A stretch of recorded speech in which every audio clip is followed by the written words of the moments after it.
Donc, les controverses que j'ai traitées, ce sont aussi bien les controverses sur les définitions de l'autisme et les changements des définitions que les hypothèses étiologiques et puis les modes d'intervention. Alors, j'ai utilisé l'exemple du packing, qui est très controversé, pour analyser le rôle des médias, des associations et des pouvoirs publics dans les politiques en matière d'autisme. Et donc, on montre que aussi bien dans le milieu hospitalier que dans les médico-social aujourd'hui, on a une généralisation d'un managérialisme. On va voir comment ça se concrétise dans le domaine du médico-social. Alors, parmi les conclusions de ce livre, c'est vraiment un décalage entre les connaissances scientifiques stabilisées et les informations tronquées relevant du marketing ou d'intérêt particulier. Mais ça, c'est un décalage qu'on trouve pour tous les sujets, ce n'est pas spécifique à l'autisme. Autre décalage entre les revendications des associations les plus médiatisées et les besoins des familles de milieux plus modestes. Donc, ça, je l'ai mis en évidence en analysant, en faisant des entretiens avec des familles dans des secteurs qui ne sont pas explorés par les médias, c'est-à-dire les régions les plus défavorisées, en Seine-Saint-Denis, à Marseille-Nord. Alors, voilà le plan de mes recherches depuis 2002. Donc, mon travail était d'analyser, je m'étais fixé, d'analyser les transformations des représentations de l'autisme sur le long terme. Alors, les transformations des représentations entre maladie, handicap, différence, aussi bien dans le milieu de la psychiatrie qu'au niveau des familles et des personnes autistes elles-mêmes. Alors, dans le milieu de la psychiatrie, les changements de définition, l'élargissement des critères diagnostiques, les nouvelles hypothèses étiologiques et les nouveaux modes d'intervention. Pour les familles, donc des entretiens avec des familles dans différentes régions de France, et notamment dans des régions où les familles étaient très modestes et de milieux défavorisés. Et puis, j'ai analysé la dynamique historique des associations pour mettre en évidence le changement de revendication et le décalage entre certaines revendications des associations les plus médiatisées et puis les demandes des familles plus modestes. Troisième aspect, les personnes autistes. En 1986 apparaissait le premier récit d'une personne autiste, Temple Grandin, qui a vraiment apporté beaucoup. Après, il y a eu Donna Williams et plusieurs autres aussi dans les années 90. Et c'est ces témoignages qui sont très intéressants parce qu'ils permettent de mieux comprendre le mode de fonctionnement des personnes autistes. Les témoignages aujourd'hui sont beaucoup moins intéressants parce qu'ils sont beaucoup plus politisés et ils sont assez stéréotypés. On le verra plus tard. Donc, en plus de l'analyse des récits de personnes autistes, j'ai bien sûr étudié l'historique des associations. Donc, première association des personnes autistes en 1991 aux États-Unis et l'élaboration du concept de neurodiversité. Donc, voilà, l'exposé sera en 3 parties, psychiatrie, famille et association de personnes autistes. Donc, alors, tout d'abord, une illustration des transformations des représentations. L'autisme à l'écran. Dans les années 70, l'image de l'autiste, c'était un enfant autiste, replié sur lui-même, sans langage, avec souvent déficience intellectuelle. Donc, à l'image de l'enfant sauvage mis en scène par François Truffaut. En 1986, je crois, c'était Redman. Alors là, ça a changé beaucoup puisque Babbitt, représenté par Dustin Hoffman, était celui qui avait des capacités de calcul et de mémoire étonnantes. Donc, commence à apparaître une autre vision de l'autisme et aussi avec Temple Grandin. Alors, on voit qu'avec le temps, on a une focalisation sur le syndrome d'Asperger, c'est-à-dire des personnes caractérisées par pas de délai d'apparition du langage, pas de déficience intellectuelle, mais des problèmes de communication, d'interaction sociale et des intérêts restreints. Et ça, on le voit bien avec une augmentation des personnages avec syndrome d'Asperger dans les films et les séries télé depuis les années 2000. Donc, on voit une focalisation sur les plus performants. Et alors que les représentations de l'autisme étaient très négatives avec une description des seules déficiences et incapacités, aujourd'hui, l'accent est mis sur les capacités singulières, la mémoire étonnante ou les aptitudes de calcul exceptionnelles de certains d'entre eux.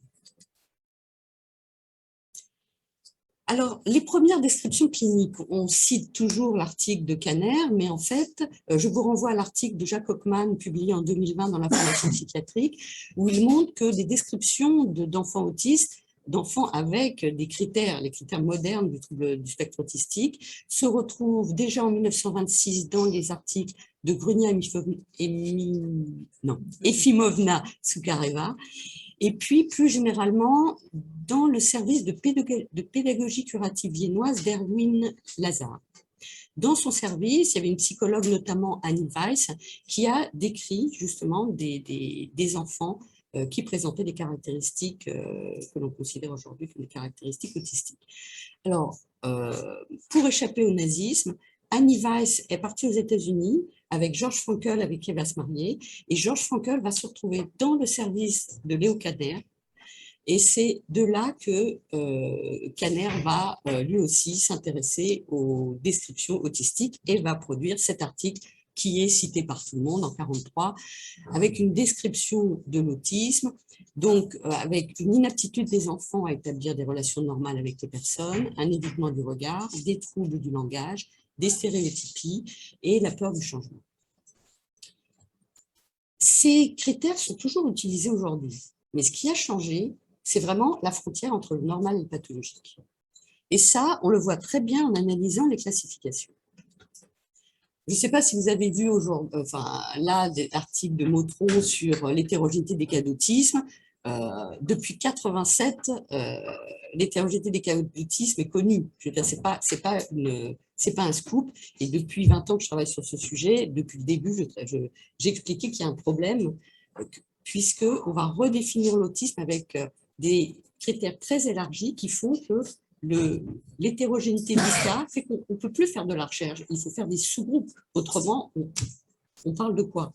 La plupart des chercheurs en sciences cognitives travaillent sur les personnes qui parlent, les adultes qui parlent et qui ont des compétences, et ils généralisent après à l'ensemble des cas d'autisme, ce qui pose problème.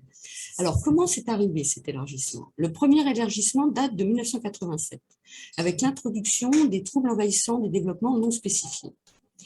Une publication en 2011 de Rondeau et collaborateurs montre que lorsqu'on diagnostique chez un enfant un trouble envahissant du développement non spécifié à l'âge de 3 ans, 3 ans plus tard, il va perdre son diagnostic d'autisme dans 65% des cas. Vous voyez, un diagnostic instable. Et c'est ce type d'autisme qui va aujourd'hui constituer le gros du nombre d'autistes, on va le voir tout à l'heure avec les études épidémiologiques. L'élargissement se poursuit avec l'introduction du syndrome d'Asperger en 1993 et 1994. Alors, en France, pendant longtemps, les professionnels vont être hostiles à cet élargissement des critères diagnostiques compte tenu de la stigmatisation de l'autisme. Mais peu à peu, en 2000, par exemple, dans la classification française, on va introduire le terme de trouble envahissant du développement, alors qu'avant on parlait de psychose, et puis on va introduire le syndrome d'Asperger. En 2005, la Fédération française de psychiatrie va recommander à tous les professionnels d'élargir les critères diagnostiques. Et en 2017, on a le DSM-5 avec un même terme, trouble du spectre autistique, pour tous les cas d'autisme. Donc, vous voyez, on est à l'inverse des classifications naturalistes. Les classifications naturalistes, on essaye de réduire des groupes pour qu'ils soient le plus homogènes possible. Là, en psychiatrie, on a fait l'inverse, pas seulement pour l'autisme, pour le trouble bipolaire aussi. Donc, vous voyez que plus personne ne parle de la même chose, plus c'est hétérogène et plus chacun va se trouver des niches. Justement, on va trouver qu'une méthode fonctionne parce qu'on va sélectionner les enfants qui ont le plus d'aptitudes. Et on va dire, vous voyez, ma méthode fonctionne mieux. Donc là, c'est vraiment une source de controverse extraordinaire. Alors, la première... je voulais vous montrer ce tableau parce que le psychiatre suédois Christopher Gillberg, lors d'un colloque en 2006, montrait ce tableau pour mettre en évidence la différence entre les définitions d'avant l'autisme et les définitions de 2006. Les troubles autistiques, autrefois, dans ces troubles-là, il y avait 80% de retard mental, 35% d'épilepsie, 25% de maladies associées. Avec les troubles envahissants du développement, on voit que ces pourcentages sont beaucoup plus faibles, indiquant l'introduction de formes plus légères dans la catégorie. Et avec les troubles du spectre autistique, c'est encore plus flagrant. Donc, bien sûr, la première conséquence, c'est l'augmentation de la prévalence. Si dans les années 90, on parlait de 2 à 5 cas pour 10 000, en 2000, 6 cas pour 1000, en 2010, 1%, aujourd'hui, c'est 1 pour 60, enfin, si vous voulez, sauf qu'il faut savoir qu'en France, il n'y a pas, à ce jour, d'études épidémiologiques au niveau national. Donc, tous les chiffres qui sont donnés sont des extrapolations à partir de ce qui est fait ailleurs, et comme ailleurs, c'est très hétérogène, notamment aux États-Unis, en fonction des régions et en fonction du fait que si vous donnez des aides éducatives, les professionnels vont avoir tendance à donner le diagnostic pour que les parents puissent avoir des aides éducatives pour leur enfant, et même si le diagnostic d'autisme va être perdu après. Mais en attendant, ce qui est comptabilisé, ce sont les diagnostics très tôt. On va le voir pour la France aussi. Pour régionalement, parce que la première étude épidémiologique que j'ai trouvée en France, c'était une étude par une équipe de Toulouse, donc publiée en 2015, et des résultats obtenus à partir des registres de population d'enfants pour des régions de Haute-Garonne, Isère, Savoie, Haute-Savoie. Et vous voyez que les chiffres sont assez différents, c'est-à-dire 36,5 pour 10 000. Et quand vous voyez les sous-groupes, vous voyez qu'en fait, pour les autistiques canaires, c'est 8,8 pour 10 000. Bon, si on arrondit à 10 pour 10 000, on est à 1 pour 1000. Après, le gros de la population, c'est 25,9 pour 10 000 pour les autres troubles du spectre autistique. Donc, c'est ce que je vous disais tout à l'heure, TEDNOS et tout ce qui va avec. Alors, la même équipe vient de publier en mars 2020 dans le bulletin épidémiologique hebdomadaire, donc toujours à partir des 2 registres de handicap de l'enfant de Haute-Garonne, Isère, Savoie, Haute-Savoie, pour des enfants nés entre 1995 et 2010. Alors, bien sûr, il montre une augmentation de la prévalence entre les 2 générations, 95, 97 et 2007, 2009. Ça, ce n'est pas un scoop, puisqu'on fait des diagnostics le plus précocement possible, et puis avec des critères élargis. Mais même comme ça, on voit qu'en fonction des registres, on a des chiffres très variables. Donc, 2,3 à 7,7 pour 1000 ou 3,3 à 5,6 pour 1000. Alors, je vous ai aussi indiqué que pour les anomalies congénitales et génétiques, seuls 10% ont été trouvés. Ça, c'est important. Je vous le rappellerai tout à l'heure pour la controverse sur les origines génétiques de l'autisme.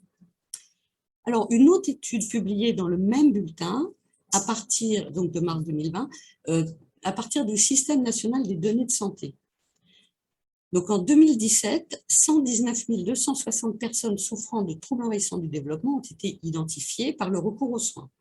Donc, 18 pour 10 000, avec une augmentation de prévalence entre 2010 et 2017 de 9 à 18 pour 10 000. Vous voyez, doublé en 7 ans. Chez les 5-9 ans, 72 pour 10 000. Alors, avec toujours la part la plus importante, les 53% de cette population, ce sont les autres TED. Donc, ce ne sont pas autistes type canaire, donc 53% autres TED et 11% autisme atypique. Donc, vous voyez que le gros de la population, c'est vraiment les atypiques. Alors, bien sûr, les conséquences de cette augmentation de prévalence, c'est augmentation de cas diagnostiqués, augmentation d'hétérogénéité des cas d'autisme, augmentation du nombre de parents concernés, augmentation du nombre d'associations de parents qui vont mobiliser les pouvoirs publics, qui vont promulguer des lois, des recommandations, des plans autistes. Et puis alors, un phénomène nouveau, la création d'associations de personnes autistes. Oui, si on fait entrer dans la catégorie des personnes qui parlent et qui sont intelligentes, elles vont s'exprimer. Alors aussi, une grosse part, c'est l'augmentation du marché de l'autisme. Tant que l'autisme était une maladie rare et sévère, ça ne donnait pas lieu vraiment à un marché extraordinaire. Là, c'est vraiment un marché tous azimuts pour les évaluations, les formations pour les professionnels, pour les parents, les modes d'intervention, les médicaments, les tests génétiques, l'imagerie cérébrale, les dosages, les régimes, les livres, toutes les thérapies non orthodoxes possibles et imaginables. Voilà. Alors, je vous ai parlé de la définition, des changements de définition de l'autisme. Maintenant, les hypothèses étiologiques. Alors, quand j'ai commencé en 2002, j'ai assisté à une conférence à l'EHESS où Marion Leboyer disait que l'autisme était la maladie psychiatrique la plus génétique, à plus de 90%. Elle se basait sur les études de jumeaux qui avaient été faites dans les années 70. Sauf que lorsqu'on reprend ces études de jumeaux, on voit qu'il y a beaucoup de biais méthodologiques et d'interprétation et que les études réalisées par la suite avec une cohorte beaucoup plus importante de jumeaux montrent que les chiffres sont beaucoup plus faibles. En tout cas, quand on fait toute la littérature, on se rend compte qu'en fait, seuls à peu près 10% des cas d'autisme sont associés à une maladie génétique connue. Donc, comme syndrome de l'X-fragile, sclérose tubéreuse de Bourneville, le syndrome de Rett, le syndrome d'Angelman, il y en a vraiment plusieurs.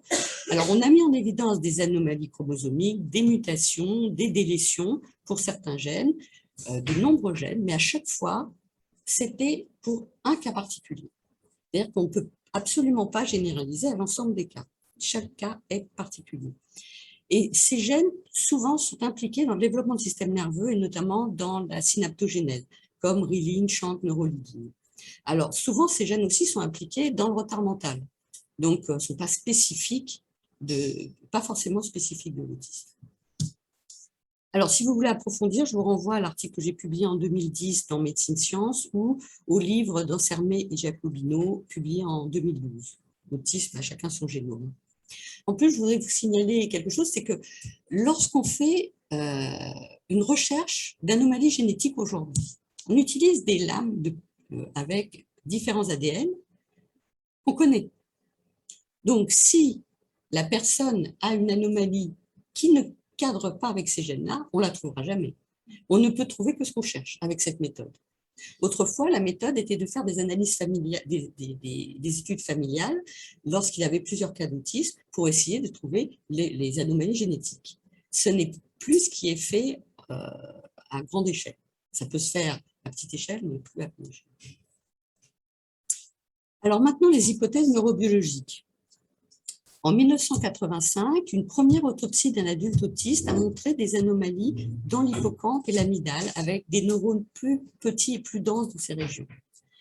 Mais des études par la suite ont mis en évidence plutôt des anomalies dans le cervelet ou plus généralement dans le système limbique. Et puis finalement, les résultats sont très difficiles à interpréter parce qu'il y a des personnes qui n'ont pas d'anomalie, d'autres qui en ont, d'autres c'est des anomalies mais tellement légères que ce n'est pas vraiment spécifique de quoi que ce soit. Alors, il y a eu une étude de Bodaert en 2009 avec 140 enfants avec autisme non syndromique et 47% des IRM étaient normales, 40% des IRM anormales. Alors, lui concluait qu'il fallait faire des IRM. Mais l'étude de 2016 de l'équipe israélienne A, qui a été faite sur un nombre très important d'IRM, 1000 IRM, avec 500 normales, 500 de personnes dites normales et personnes dites autistes. Et il y avait plus de différences au sein même de chaque groupe qu'entre les deux groupes. Et les seules anomalies plus ou moins instables qu'on pouvait voir chez les autistes, c'était un élargissement des ventricules ou des épaississements corticaux. Après, dans ce groupe-là, il y en avait qui avaient des grosses anomalies. Mais c'est très variable d'une personne à l'autre. Donc finalement, la conclusion de cet article, c'était que l'IRM en systématique, ce n'était vraiment pas indiqué dans les cas d'autisme, puisque ce n'est sûrement pas avec les IRM qu'on va faire des diagnostics d'autisme. Alors, l'IRM fonctionnel a beaucoup été utilisé pour étudier le fonctionnement de la pensée des personnes autistes. Alors, il y a eu ces études au début des années 2000 montrant une moindre activation du cortex temporal lors de tâches impliquant la reconnaissance des visages, avec activation des zones qui sont habituellement impliquées dans la reconnaissance des objets. Mais il faut savoir que ces études sont toujours faites sur un très petit nombre de personnes, des adultes qui parlent, qui ont des capacités cognitives importantes. C'est notamment le cas de cette étude sur la reconnaissance de la voix, qui a été réalisée sur 5 adultes autistes avec langage et 8 adultes non autistes. Alors, ce qui a été montré, c'est que le niveau d'activation du lobe temporal supérieur était supérieur chez les contrôles lors de l'audition de la voix. Et que pour 4 sur 5 autistes, il n'y avait pas d'activation spécifique du lobe temporal supérieur. Alors déjà, sur 5 autistes, vous voyez qu'il y en a 4 sur 5 qui n'ont pas d'activation, mais il y en a quand même un qui a des activations. Donc, une généralisation des résultats à partir d'un nombre très faible de personnes.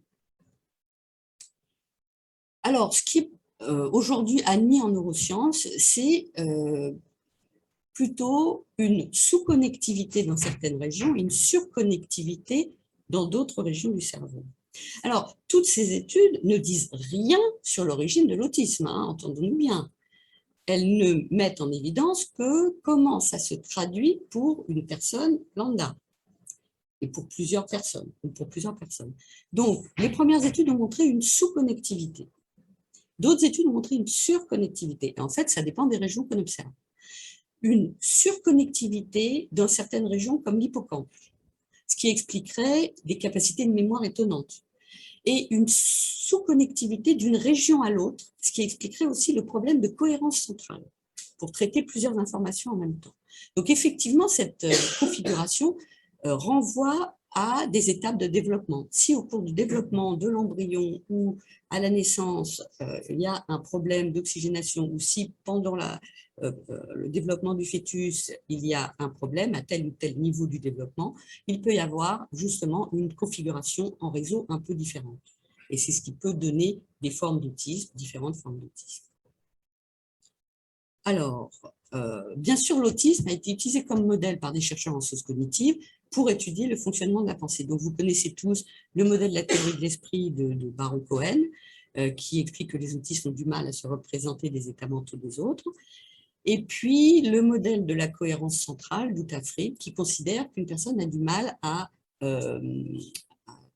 avoir une vision globale, qu'elle a besoin de tous les détails pour se donner une idée de la situation. Et c'est effectivement ce qui est décrit par certaines personnes autistes comme Von Dahlen, qui décrit sa vision en détail, et il dit que moi, pour comprendre une situation, il me faut tous les détails.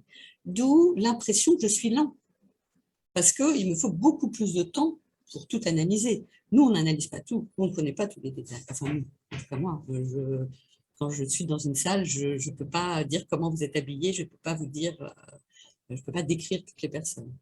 Donc, vous voyez, un mode de fonctionnement assez différent. Et ça, on s'en rend bien compte quand on lit des témoignages de personnes autistes dans les années 90-90.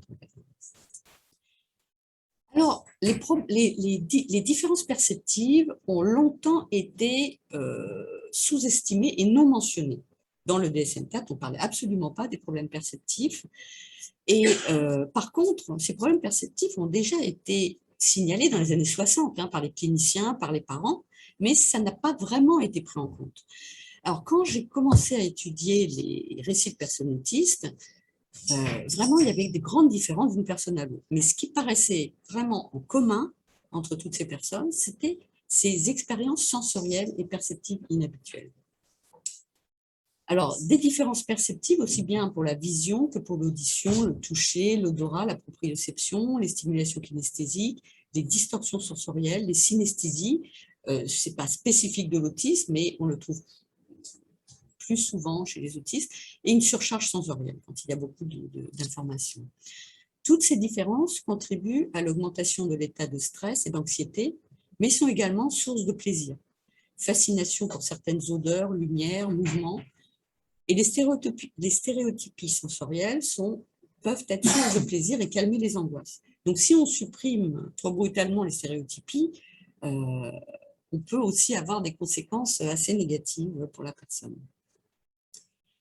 En 2016, paraissait une étude à partir de questionnaires sur 16 adolescents autistes, donc on s'entend, c'est des autistes qui parlent et qui peuvent suivre un cursus scolaire. Et dans les questionnaires, on pouvait voir que 88% décrivaient des différences auditives, 75% au niveau du toucher, 56% au niveau de la vision et 44% au niveau de l'odorat. Donc vraiment une fréquence très importante des différences perceptives.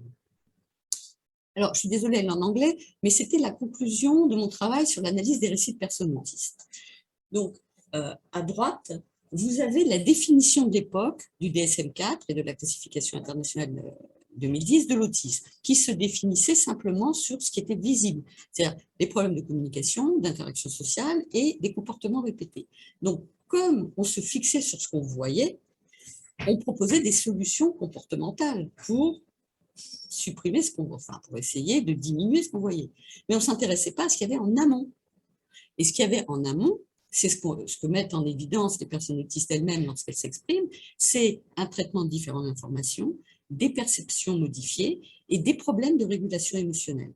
une difficulté à reconnaître ses propres émotions, une difficulté à reconnaître les émotions des autres et une difficulté à exprimer ses émotions. Et tout ça, c'était absolument pas pris en compte. Donc, on arrive aux méthodes d'intervention. Tant qu'on se base sur le comportement, on propose des méthodes éducatives et comportementales. Alors, il y a de très nombreuses méthodes, hein, mais je ne vais pas vous parler de toutes les méthodes, juste celles qui ont été le plus citées et le plus utilisées, c'est-à-dire Teach et ABA. Alors, Teach a été développé par Eric Chopper en 1966 en Caroline du Nord. Alors, lui, il n'était pas d'accord avec Bruno Bettelheim sur le fait qu'il faille séparer des enfants de leur famille. Et lui, il voulait vraiment développer une approche éducative et comportementale et travailler en collaboration avec les familles sur un programme individualisé où on évalue les capacités des enfants avec une priorité donnée aux compétences.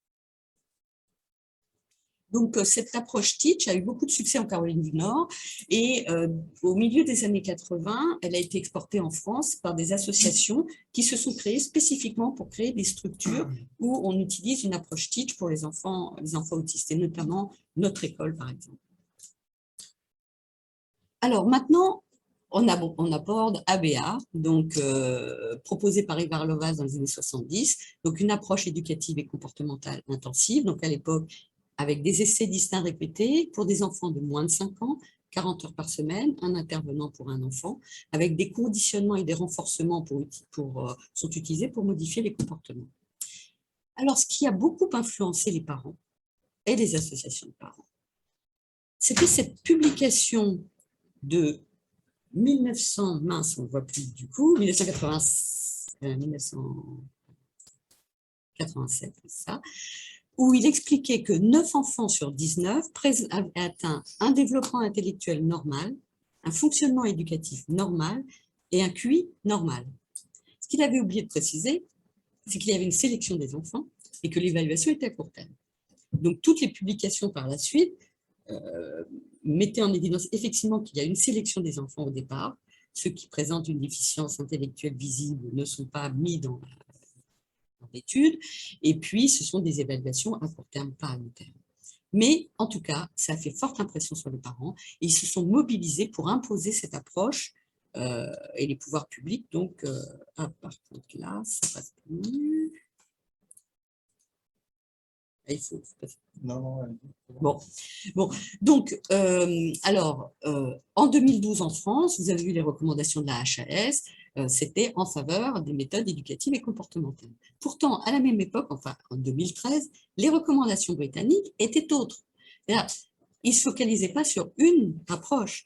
Les recommandations, c'était l'accès aux services de santé, aux services sociaux, l'aide aux familles, adapter l'environnement psychique et social par des supports visuels, prendre en compte les particularités sensorielles, des interventions psychosociales par des équipes multidisciplinaires, anticiper les problèmes de comportement en traitant les douleurs physiques, l'anxiété, etc.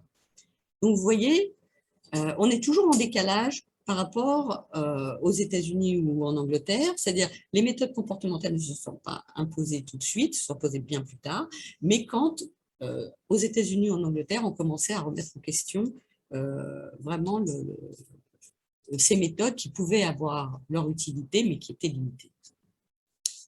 Alors, les recommandations britanniques étaient basées sur une étude publiée en 2011 par Warren et collaborateurs. C'était une étude systématique, une revue systématique des méthodes, des études qui avaient été publiées sur les méthodes d'intervention intensive sur l'autisme. Donc, c'est paru dans Pédiatrique 2011 et qui montrait effectivement qu'il y avait une sélection des enfants et que l'évaluation était faite à court terme. Donc, pour approfondir, je vous renvoie aux articles. Donc, un article que j'ai publié en 2015 dans Neuropsychiatrie de l'enfance et de l'adolescence et celui de Préveillé en 2017 dans Psychiatrie de l'enfant. Alors, on va aborder la controverse sur le packing. Alors, ici, beaucoup de cliniciens ont publié pour montrer qu'effectivement, elle pouvait avoir... ça pouvait être une aide précieuse, notamment dans les cas de catatonie ou d'autisme sévère. Il y a aussi les articles, bien sûr, de Lyon, et puis le rapport de Lefebvre-Utile de master, le rapport de master, aussi un peu sa thèse, sur les enjeux éthiques des pratiques du packing en pédopsychiatrie. Moi, je vais lui parler du travail que j'ai réalisé en faisant des entretiens avec des familles qui ont fait l'expérience du packing. Oui. Oui, oui, oui. Ben, oui. Médecine qui arrive dans le service. D'accord. Alors, voilà, le packing, ce sont des enveloppements, alors soit secs, soit froids et humides. Alors, qui ne sont pratiqués que dans quelques services hospitaliers pour traiter la catatonie, l'anorexie ou les automutilations sévères. Donc, cette méthode est pratiquée quand aucune autre thérapie n'a réussi à traiter ces symptômes. Alors, je vais revenir sur les descriptions. Avant le milieu des années 2000, aucune polémique concernant le packing n'avait éclaté. Mais la diffusion en avril 2007 sur France 5 d'un court reportage sur le packing pratiqué dans un hôpital le jour déclencha des réactions hostiles sur les forums de discussion sur Internet entre les parents d'enfants autistes. Donc, on voyait des enfants que l'on enveloppait. Alors, tout de suite, les associations ne connaissaient pas cette approche. Elles se sont prononcées pour signifier leur opposition au packing, considérant que c'était une approche maltraitante, non éthique et qu'il n'y avait pas d'études scientifiques démontrant les effets bénéfiques de ce traitement. Et après, ça a été caricaturé avec des vidéos montrant des enfants. Déjà, on ne demandait pas l'avis aux parents, on ne demandait pas l'avis aux enfants, ce qui, dans les services où j'ai été, n'est absolument pas le cas. On demande bien sûr l'avis aux parents et on explique aux enfants avec une poupée que l'on enveloppe, on explique ce qu'on va faire. Et puis, si l'enfant ne veut pas, de toute façon, il sait s'exprimer et ça va se savoir très vite. En tout cas, sur les réseaux sociaux et dans les médias, c'est le mouvement anti-packing qui a occupé tout l'espace, jusqu'à arriver à une interdiction du packing en 2016. Donc, une interdiction hors recherche. Alors, donc l'objectif de mon projet, c'était de parler avec des familles qui avaient eu l'expérience du packing. Parce que toutes celles qui s'exprimaient, en fait, n'avaient pas eu, ou avaient refusé, ou n'avaient jamais eu l'expérience pour leur enfant. Et puis, de toute façon, ce n'est pas utilisé pour l'autisme en général. C'est utilisé dans certains cas particuliers avec vraiment des comportements automutilateurs, avec vraiment des comportements problématiques, très problématiques pour les enfants eux-mêmes et pour la famille. Donc, j'ai fait des entretiens avec 7 mères vivant en Seine-Saint-Denis. Et donc, les résultats sont parus dans Neuropsychiatrie de l'enfance et de l'adolescence 2020 et puis dans l'ouvrage. Je ne vais pas vous montrer tous les entretiens que j'ai faits, parce que même s'il y en a que 7, il y a quand même beaucoup d'extraits, et ils étaient tous positifs. De toute façon, tous ont accepté. Et ils auraient refusé s'ils pensaient que ça avait un problème et s'il y avait eu des résultats négatifs sur leur enfant. Là, par exemple, c'était une jeune fille de 14 ans qui était en IME. Et à 12 ans, suite à l'apparition de ces règles, elle a eu des troubles de comportement importants avec des crises d'auto-agressivité, des cris. Et on a proposé aux parents des séances de Pâques qui ont duré de septembre 2017 à juin 2018. Et en 2019, donc, sa mère témoignait, elle expliquait, c'était un packing sec. On lui a expliqué avec un picto, avec le packing, les crises ont diminué. Quand elle est très angoissée, elle répète sans arrêt pour se rassurer. J'ai l'impression que le PAC abaisse son anxiété. Elle répète moins. C'est le bénéfice de ces séances. Je ne comprends pas pourquoi les gens sont effrayés par le packing. Un autre garçon, Simon, né en 2005, a eu des séances de packing à partir de février 2019. Pourquoi ? Fin 2018, il avait été hospitalisé pour catatonie. Lui qui marchait, qui parlait, il ne mangeait plus, il ne dormait plus, il ne parlait plus, il ne marchait plus. Sa mère était désespérée, elle ne savait plus comment faire. Un psychiatre avait proposé l'électroconvulsivothérapie, elle a refusé. Un autre psychiatre a proposé le packing. Elle ne connaissait pas, mais elle a accepté parce qu'elle était on lui a dit qu'elle serait présente, donc elle était présente. Et puis là, elle explique. Alors voilà. Donc Simon, il regardait ses pieds pour savoir s'ils étaient toujours là. Le docteur Juteau a proposé le PAC. Je me suis demandé comment elle allait réagir et ça s'est bien passé.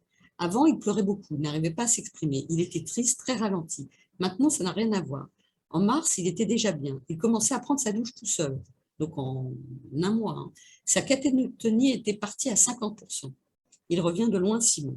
Alors, ce cas cet exemple est vraiment emblématique parce qu'il permet de mieux comprendre que même si les enveloppements ont un rôle dans tout ce qui relève du sensoriel et de la construction du schéma corporel, le travail des soignants pour des séances est primordial.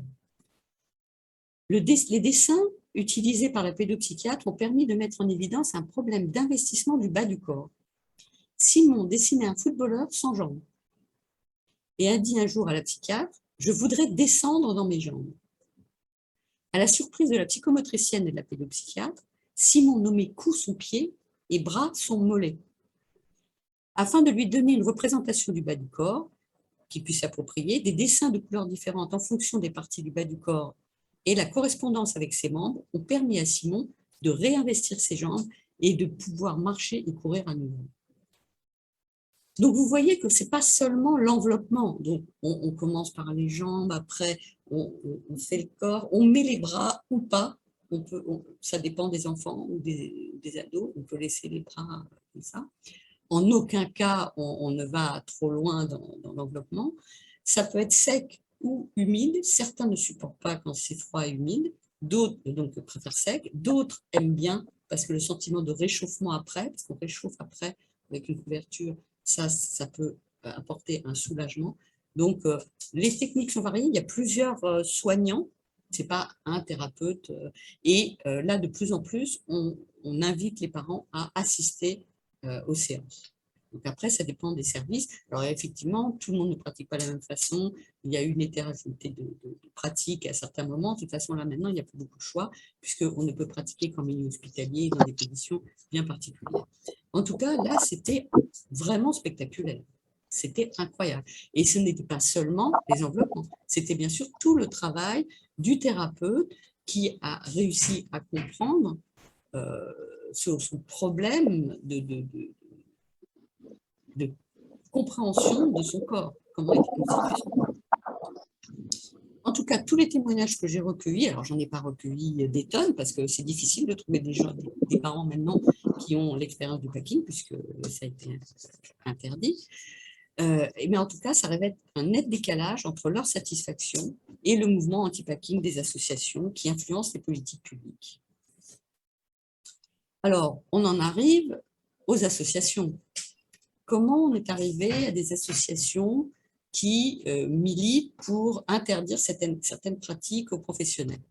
Alors, j'ai pu identifier 3 générations d'associations. Dans les années 60, les parents se sont mobilisés suite à une pénurie de structures pour les enfants autistes. Donc, avec les professionnels, avec les psychiatres, ils ont essayé de créer des hôpitaux de jour, des structures pour accueillir les enfants. Dans les années 80, le milieu des années 80, les associations se sont mobilisées pour créer des structures pour importer Teach en France, donc pour installer l'approche Teach en France. Et puis dans les années 90, une autre génération d'associations s'est retournée contre les psychiatres et la psychanalyse au motif qu'elles estimaient qu'elles culpabilisaient les parents, que c'était toujours la faute des mères, toujours la faute des parents, et qu'il y en avait assez. Donc la psychiatrie, la psychanalyse, ça ne servait à rien. C'était l'éducation, c'était l'école, c'était la scolarisation et les diagnostics le plus tôt possible. Voilà. C'était ces recommandations des années 2000. Donc voilà, si dans les années 70, les associations de parents réclamaient l'ouverture des hôpitaux de jour, dans les années 90, cette revendication s'est transformée en une remise en cause des professionnels et une volonté de s'éloigner du milieu psychiatrique et surtout de la psychanalyse, avec une convergence entre les demandes des nouvelles associations et les politiques gouvernementales visant à réduire le nombre de lits d'hospitalisation. Alors, j'ai beaucoup publié sur ce que j'ai nommé le lobbying associatif. Donc, vous pouvez voir des références sur le site que je vous ai cité au début, sur autisme.neowordpress.fr. Alors, qu'est-ce que j'appelle lobbying associatif? C'est la forte pression exercée par quelques figures dominantes du monde associatif, dotées de capitaux socioculturels et intellectuels spécifiques, qui visent à modifier les pratiques professionnelles et à imposer les méthodes éducatives et comportementales, souvent à l'exclusion de toute autre approche. En simplifiant le problème et en le réduisant à l'application d'une méthode, les associations interlocutrices des pouvoirs publics participent à négliger l'hétérogénéité des cas d'autisme et la sévérité des symptômes présentés par certains d'entre eux. Ce qu'on doit aussi mentionner, c'est le tournant gestionnaire dans le médico-social. À l'hôpital, vous l'avez vécu, ce tournant gestionnaire, et vous le vivez aujourd'hui. Et maintenant, c'est le médico-social qui est envahi par ce tournant gestionnaire. Donc, une transformation majeure dans les associations qui gèrent les structures accueillant des enfants, des adolescents ou des adultes autistes et plus largement dans le secteur médico-social, donc pas seulement pour les autistes. Alors, je vous renvoie au rapport de 2019 du Haut Conseil pour la vie associative, le rôle et la place des associations dans le contexte des nouveaux modèles d'entreprise, et la revue ASH, le numéro du 14 mai 2021 sur le groupe SOS, un groupe gestionnaire. Le titre, c'était « Une tendance hégémonique ». En fait, cet exemple, le groupe SOS, montre bien la marchandisation et la privatisation du monde associatif. Comment certaines agences de gestion vont s'emparer des structures existantes pour, par la gestion, imposer des approches, des méthodes et un mode de fonctionnement. À l'image de ce qui s'est fait pour les personnes âgées, pour les maisons de retraite. Comment les maisons de retraite sont devenues un business qu'on appelle la silver economy d'ailleurs. Alors, pour vous donner un exemple de ce tournant gestionnaire, en Seine-Saint-Denis, dans le projet d'une association qui a créé un IME en 2016, on pouvait lire des termes qui paraissaient bien éloignés des objectifs présentés sur Internet. En fait, ces termes sont trouvés dans le projet qui est présenté suite à un appel à projet des pouvoirs publics. Alors voilà ce qu'on pouvait lire: valorisation des actifs, environnement concurrentiel, process rénové et mieux formalisé, optimisation des moyens, harmoniser et qualifier les pratiques et les process, renforcer le pilotage financier des établissements. Donc autant d'expressions caractéristiques du monde de l'économie qui jalonnaient le texte du projet. Donc pour répondre à un appel d'offres maintenant, c'est ces termes qu'il faut utiliser. Donc vous voyez, bien loin du soin et de la prise en compte des problèmes des enfants. Alors, plusieurs sociologues ont analysé cette recomposition des relations entre l'État et les associations. Depuis les années 2000, la capacité des pouvoirs publics à diriger l'offre associative s'amplifie. Le contrôle de l'État à distance s'exerce par des cadrages et des incitations. Cette politique conduit à des mouvements importants de concentration des associations et une compétition entre les associations, mais aussi d'alignement de l'offre sur les orientations fixées par la puissance publique. Donc on voit que ça va être les plus grosses associations qui vont remporter les marchés. Alors, je vous renvoie au numéro de la Revue française d'administration publique de 2017 où on analyse en détail, où des chercheurs analysent en détail cette recomposition des relations entre l'État et les associations. Donc, vous voyez, on est bien au-delà de l'autisme.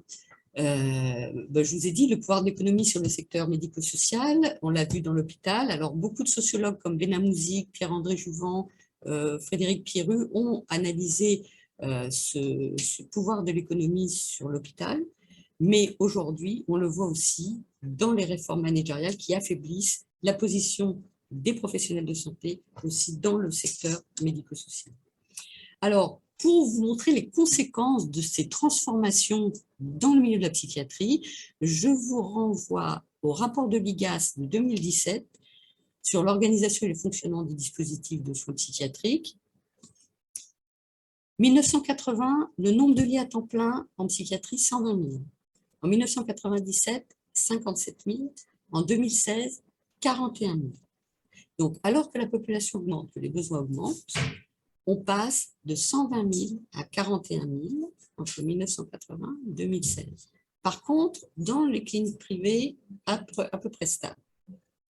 Donc, Mathieu Bellassène, dans son livre « La révolte de la psychiatrie » en 2020, dénonçait cette politique de délégation au secteur privé promue par l'État et ses agences, avec une place croissante des cliniques privées. Il y a eu une mobilisation des personnels depuis 2018, des personnels des hôpitaux psychiatriques, pour dénoncer les conditions de travail qui se dégradent, une précarité qui augmente, du personnel en nombre insuffisant, les effets désastreux des restrictions budgétaires sur les soignants, sur les soins et les conditions de vie des patients. Il y a eu cet appel du printemps de la psychiatrie qui dénonce l'informatisation utilisée comme vecteur de gestion comptable de la santé et une critique de la politique de réorientation des pratiques au profit de l'expertise, c'est-à-dire les diagnostics les interventions ciblées de courte durée. Alors ça, c'est typique de la fondation fondamentale, qui va favoriser la recherche, non, mais, je veux dire ce qui est, donc diagnostic, recherche, court terme, mais surtout pas la prise en charge à long terme.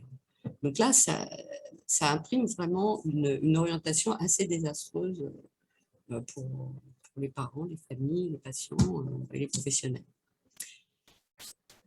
Donc Mathieu Bellassène toujours montrait que les orientations politiques, c'était une décentration, enfin, on se descend de la politique de soins au profit d'une logique économique de rationalisation puis de rationnement des soins. Les lieux qui pratiquent des soins pluridisciplinaires au long cours sont défavorisés et dévalorisés.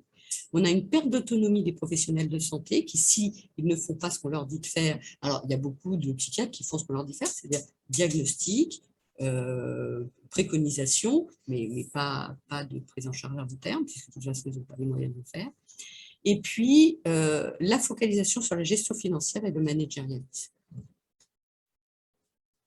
Alors, on peut s'arrêter là et discuter. La troisième partie sur les associations de personnes autistes, c'est un peu différent. Donc, déjà, je peux donner la parole aussi à des personnes qui connaissent très bien le packing et qui peuvent en parler mieux que moi. Et puis, vous pouvez poser des questions. Après, on reparlera des personnes autistes elles-mêmes, des associations de personnes autistes. Alors, le packing, à l'origine, c'est vraiment humide. Hein. On différencie les enveloppements secs du packing. Oui, mais dans les entretiens que j'ai faits, il y avait davantage de packing sec. Oui. Donc, alors, je précise que c'est quelque chose que nous, les psychomotriciens, pratiquons ici dans le service, pas simplement pour les autistes,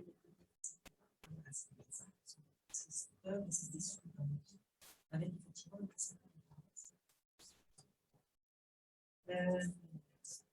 et que ceux qui seraient intéressés, hein, je ne souhaite pas que vous veniez voir, mais que vous pouvez faire des sensibilisations, des initiations, c'est des choses que nous faisons régulièrement, professionnels et étudiants. C'est mieux de le vivre, mieux de venir voir, c'est plus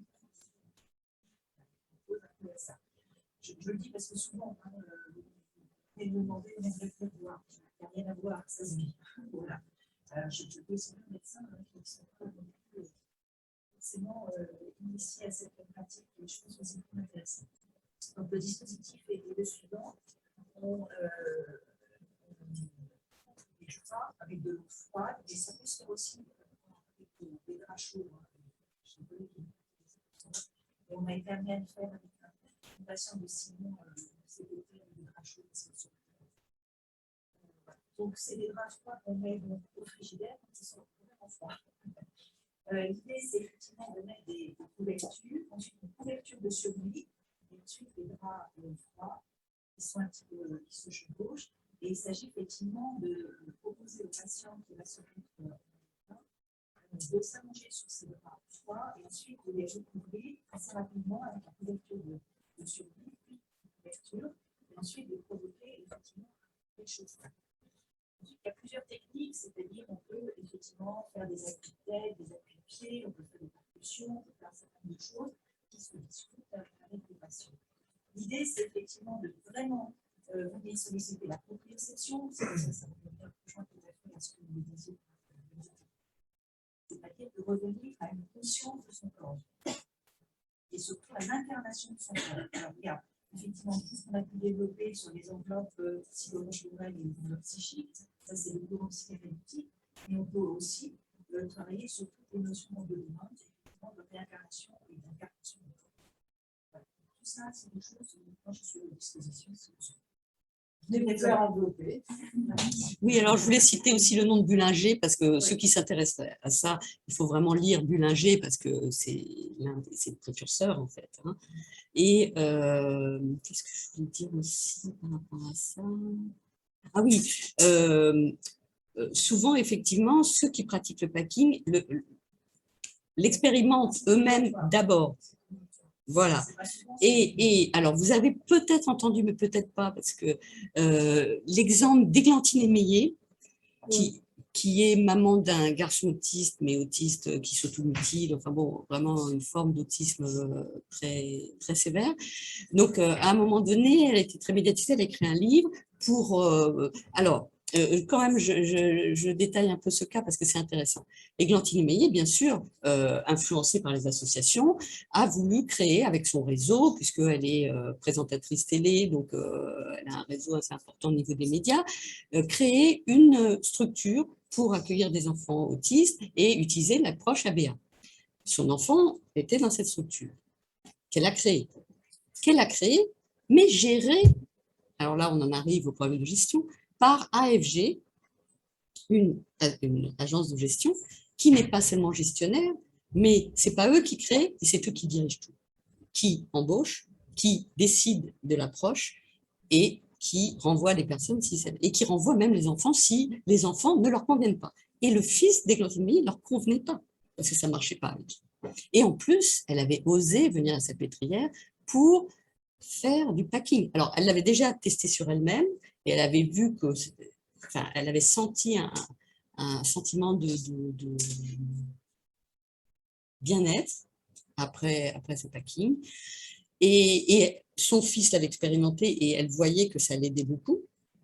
Elle a été menacée par les autres associations, elle a été vilipendée, on a dit qu'elle était une mauvaise mère, elle a dû envoyer son enfant à Hyères, dans le sud de la France, pour qu'il puisse bénéficier de cette approche.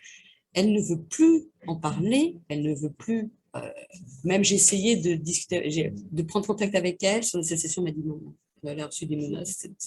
Non, c'est violent. Quand je parle de lobbying associatif, c'est même faible, c'est violent, vraiment. Et si je suis à la retraite aujourd'hui, c'est parce que j'aurais pu continuer, hein, mais je n'en ai assez. Je veux dire, si vous ne dites pas ce qu'on attend de vous, vous êtes boycotté, vous ne recevez pas de financement, tous les appels d'offres auxquels vous appelez, vous n'êtes jamais pris, vous ne pouvez pas former d'étudiants. Enfin, vous en avez marre. C'est pas une violence visible quand on n'est pas dedans, mais c'est une violence réelle. Nous-mêmes, nous sommes bien sûr. Quand on est dans des congrès. Bien sûr. Bien sûr. Bien sûr. Bien sûr, bien sûr. Ah oui, oui. Ils ont boycotté des colloques. Non, non, c'est pour ça que j'ai voulu faire parler ceux qui ont vraiment de l'expérience et qui ont vu que ça a aidé leurs enfants. Et ce n'est pas la peine d'en faire pendant 10 000 ans. Je veux dire, ils ont eu du packing pendant un moment, ça va mieux, on arrête. Et puis après, quand ça reprend, on peut reprendre, mais ce n'est pas quelque chose… Enfin, il n'y a pas de… C'est pas comme les médicaments, je veux dire, il n'y a pas de contre-indication. D'ailleurs, une maman m'a dit, mais qu'est-ce qu'ils veulent les parents? Ils préfèrent bourrer leurs enfants de médicaments? Oui. Quelle est leur position et sur quelle argumentation leur opposition? Ben voilà, c'est maltraitant. Comment on en… Ah oui, alors voilà, il y a quelque chose qui a été utilisé, qui est faux. C'est qu'on a dit un enfant est mort à cause du packing au Canada. Alors ça, c'est extraordinaire, parce que au Canada, ils ne pratiquent pas le packing. Par contre, ils utilisent des vestes lourdes. Et là, forcément, comme ils mettent les enfants dans les écoles, les enfants autistes dans les écoles, et puis que ça ne va pas forcément, il faut les calmer. Donc là, c'était un enfant, on lui a mis une veste lourde pour adulte. Ça veut dire qu'on lui avait, ça couvrait aussi sa tête. Et on l'a laissé comme ça. Jamais on ne fait du packing sans des professionnels autour. Donc là, ça n'a rien à voir. Ils l'ont laissé comme ça, avec sa veste, à étouffer tout seul dans un coin, et il est mort. Il avait 11 ans, je crois. Il est mort. Et les associations se sont servies de ça pour dire que le packing avait tué un enfant. Alors, dans nos articles sur le packing, vous le trouvez, donc si vous en avez fait l'enfant des adolescents, c'était en 2000, en 2008 peut-être. Mais vous le trouverez dans Mais mes… peut-être que ce qu'ils attaquent aussi, c'est la théorie qu'ils y mettent derrière. Oui. C'est-à-dire que ce n'est pas tellement la pratique en elle-même. Je pense que c'est effectivement, les gens ne connaissent pas. Et, Si, c'est la pratique aussi. Parce que Oui, ça- les draps qu'on met au frigo… Ah si, les draps qu'on met au frigo, oui, non, ça c'est… Non, mais je veux dire, c'est pas tellement. Enfin, pour les. C'est surtout que ils s'imaginent que c'est quelque chose qui pourra racine dans les théories psychanalytiques qui, effectivement, comme vous disiez, culpabiliser les mères. Enfin, c'était tout un courant où on séparait les enfants de leurs parents. Enfin, on disait qu'il fallait les séparer pour qu'ils aillent mieux parce que c'est les parents qui les rendaient dingues, etc. C'est tout ça aussi que les gens. Oui, mais et qu'il n'y plus avait que quand même ça. pas grand-chose qui était fait pour les enfants autistes à une certaine époque. Et Oui. que quand même, on a vu, nous, arriver aussi dans le service des enfants épuisés par la VA et la teach, ça, on a Oui. vu Oui. un Oui. bon paquet quand c'était pris Oui. à la note, qui était complètement en burn-out, Oui. stimuler toute la journée, Oui. renforcer positivement, négativement, pas ça les mêmes trucs, voilà. Oui. Et il y a eu aussi des enfants qui avaient rien du tout. C'est-à-dire qu'on a vu aussi arriver des enfants Et oui. à état autiste de 10 ans qui avaient 1 heure de prise en charge en Voilà. groupe d'interprétation une fois Voilà. par semaine. Et ça, c'était pas possible non plus. Oui. Je pense que les deux extrêmes n'étaient pas bons. Mais à mon avis, derrière l'attaque du packing, il y a aussi toute cette idée que c'est neurobiologique, que les parents ne savent rien, qu'on n'y peut rien. Enfin, il y a quelque chose qui est. C'est plus. À mon avis, c'est aussi idéologique, plus que vraiment les draps. Alors, évidemment, ça fait barbare si on dit on est dans des draps mouillés, après on est en maillot, tu peux bouger.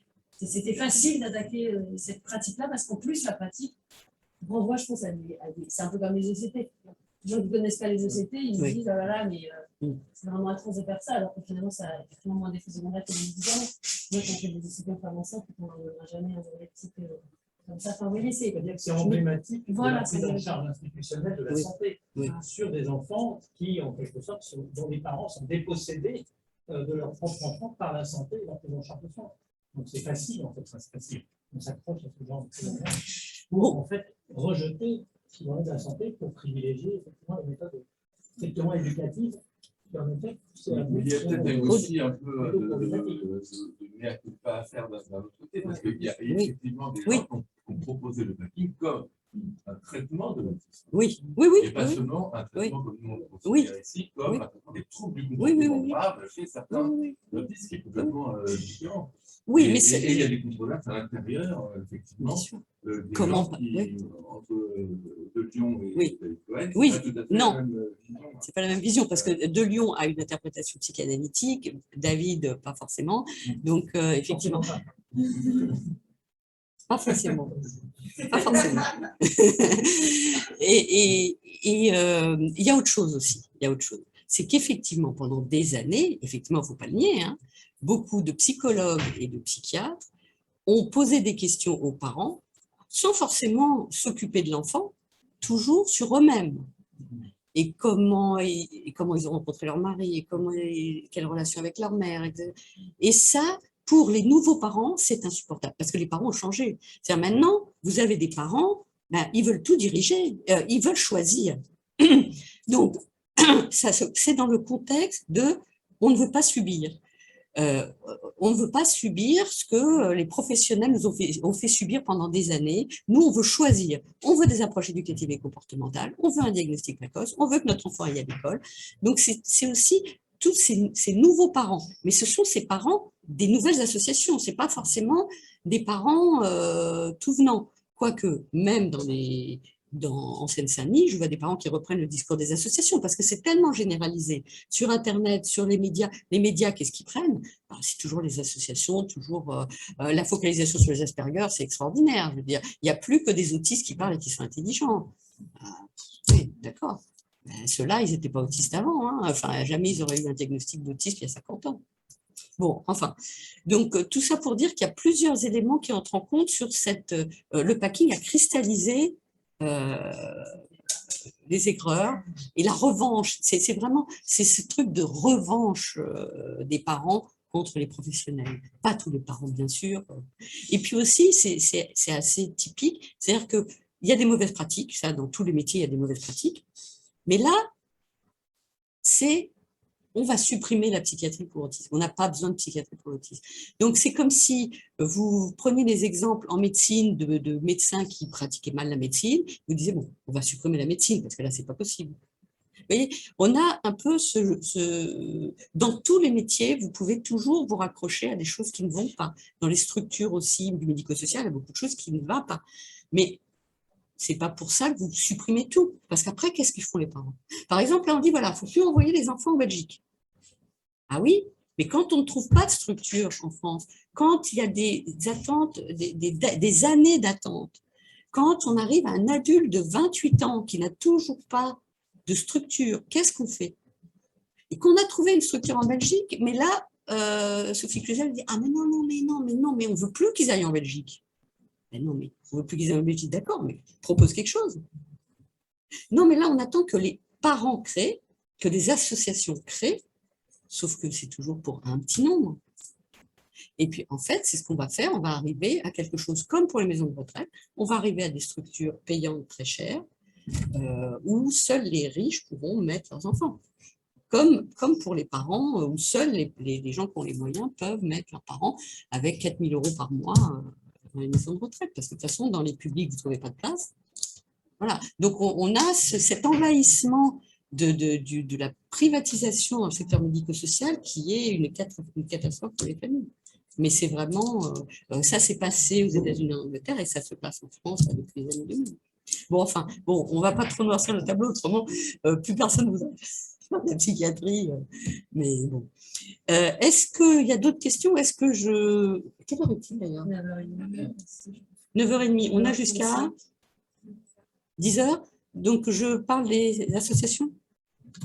Alors, donc, les associations de personnes autistes. En 1991, 3 personnes, Jim Sinclair, Katie Grant, Donna Williams, qui avaient échangé par Internet et qui s'étaient rencontrés à des colloques organisés par les associations de parents, ont décidé de créer leur propre association parce qu'ils ont vu que les demandes des parents, ce n'était pas la même chose que les demandes des personnes autistes et que certains parents, certaines associations les instrumentalisaient, les faisaient parler, mais les instrumentalisaient pour avoir ce qu'elles voulaient, elles. Donc, du coup, ils ont créé en 91 ANI, Autism Network International.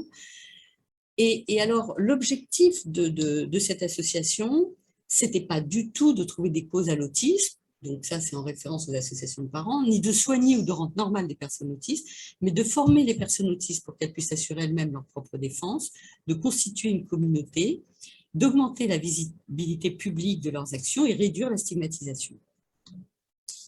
Alors, ce mouvement s'articule autour d'affiliations identitaires et culturelles. L'identité des personnes autistes se construit dans le cadre d'une résistance à la définition de l'autisme comme une maladie ou un handicap. Elle revendique une reconnaissance sur la base de la différence, de leur différence, et Judy Singer a créé le terme de neurodiversité dans ce cadre-là, en disant que comme la biodiversité, il y a besoin de personnes qui pensent différemment, donc on peut considérer que les personnes autistes sont des personnes qui pensent différemment. Donc il y a un discours de type culturaliste qui célèbre la culture autistique avec la création de nouveaux mots, comme ASPI pour Asperger, auti pour autiste, neurotypique pour non-autiste. Et Internet a joué un rôle central dans cette mobilisation. Martin Decker explique en 1999 qu'Internet est aux autistes ce que le langage des signes est aux sourds. Il a créé ASPI for Freedom en 2004. Et une autre autiste, Musky, a créé sur Internet l'Institut pour l'étude des neurotypiques, où elle décrit les personnes non autistes comme présentant un syndrome neurotypique, trouble neurologique caractérisé par des préoccupations sociales, l'impression de supériorité et l'obsession de la conformité. Mais ce qu'on a vu se développer aussi, c'est justement une caricature des personnes non autistes par des personnes Asperger et un mépris pour les personnes autistes en pensant qu'elles étaient supérieures. Ça, on le voit aussi avec Orio. C'est même insupportable de lire ces livres parce que non seulement ils ne comprennent pas les personnes non autistes, mais pour eux, c'est des moins que rien, quoi. Ils ne pensent qu'à l'argent, ils sont médiocres, ils sont… Enfin bon, donc parce que là, je voyais beaucoup d'étudiants en sociologie, de sociologues qui publient sur les Asperger. C'est très joli, hein, l'autonomie et tout ça, sauf qu'ils n'ont jamais été dans un service avec des autistes qui s'automutilent. C'est joli, quoi. À un moment donné, il faut se confronter à la réalité. Alors là, on a vraiment une politisation de l'autisme dans le contexte plus large du mouvement des personnes handicapées. et des mouvements identitaires, dans la référence des mouvements des Noirs, féministes, LGBT, minorités, la recherche des causes structurelles de la stigmatisation dans la société, l'étiquette négative de l'autisme devient une source de fierté, il y a l'Autistic Pride Day qui a été créé en juin 2005, qui célèbre la neurodiversité. Donc là, on voit cette politisation influence vraiment tous les témoignages aujourd'hui. C'est pour ça que je vous dis qu'aujourd'hui, c'est beaucoup moins intéressant de lire des témoignages de personnes autistes, parce qu'ils ont tous le même discours. Donc là, vous n'apprenez rien. Il faut que vous alliez vraiment sur les premiers témoignages pour comprendre comment fonctionne une personne autiste. Comprendre un peu. Alors, en France, ça a mis du temps. Les associations n'ont été créées qu'en 2004 et pas du tout sur le même modèle. L'association Ça te dit, c'était pour aider, conseiller, soutenir, accompagner les personnes autistes et les familles, informer, sensibiliser, réunir les personnes autistes. Ce n'était pas du tout dans ce mouvement de neurodiversité, de culture autistique. L'une de ses représentantes, Stéphanie Bonneau, a publié en 2009 dans la formation psychiatrique. Alors, j'ai choisi ce texte parce que c'est par rapport à l'ABA. Voilà ce qu'elle disait en 2009. Plutôt que d'aider la personne autiste à raisonner par elle-même, l'ABA impose un système d'apprentissage où finalement les intervenants entretiennent une partie de notre fonctionnement. Pour beaucoup de personnes autistes, l'ABA convient bien parce que nous présentons souvent à la base une façon mécanique d'apprendre, d'engranger les informations.